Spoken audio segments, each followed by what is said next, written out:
Have you ever seen the theology, prophecy turned into a project plan? Well, today we're diving into something pretty unique, a spreadsheet that actually tries to calculate a timeline for the end of the world. It maps everything out from the rapture to the new earth using just dates, durations, and formulas. So let's deconstruct this thing and see how it works. Here's what we're going to cover. First, we'll get a handle on what this document actually is. Then, we'll pop the hood and look at its calculation engine. After that, we'll walk through the key events on its timeline and explore the one single variable that changes everything. And finally, we'll talk about what it means to model prophecy like this.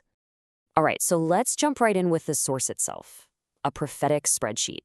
Now, we're not here to validate any predictions. Instead, we're here to deconstruct the logic behind it.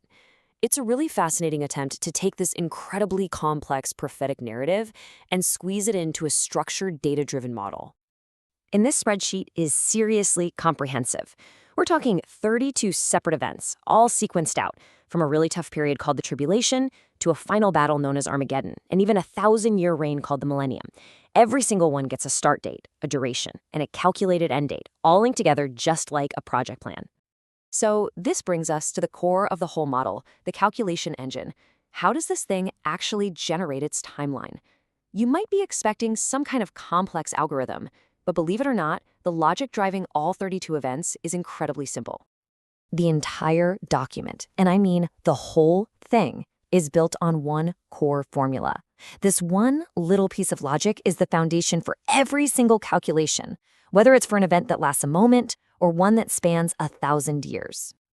And here it is. It's really just a simple three-step process. First, you set a start date for an event. Second, you add its known duration, which the author says is derived from Scripture. And third, you calculate the end date. That's it. Start plus duration equals end. That's the entire engine. And here you can see that formula in action. Just take the tribulation period. The spreadsheet gives it a start date of July 12th, 2025, and a duration of exactly 7 years. The formula then automatically spits out the end date, December 7th, 2032.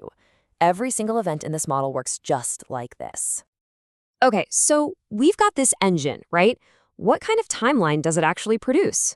Let's move on and take a look at the key events that the system organizes.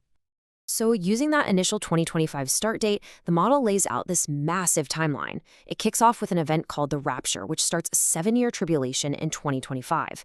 That all leads to the Second Coming and the Battle of Armageddon in 2032. From there, a 1,000-year peaceful reign, the Millennium, begins. It wraps up in 3032 with a final judgment, and then, finally, the creation of a new heaven and new earth for all eternity. But the events don't just happen one after the other in a straight line. The spreadsheet actually organizes them in two different ways.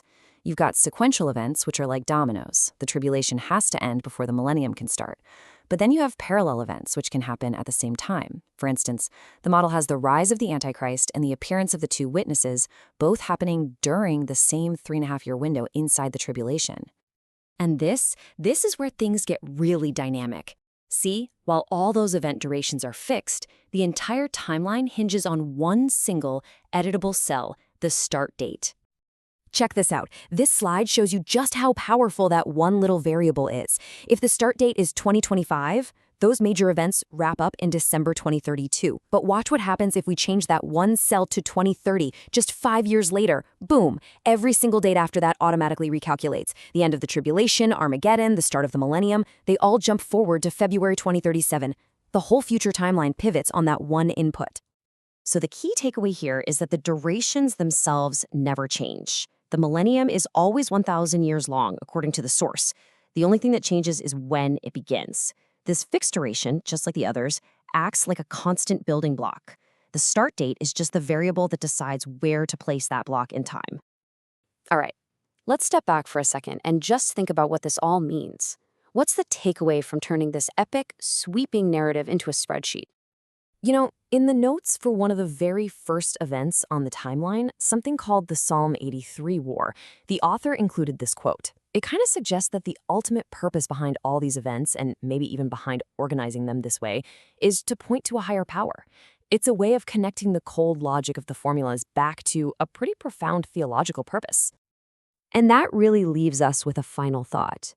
What happens when you take these huge concepts, faith, scripture, destiny, and plug them into cells, rows, and formulas.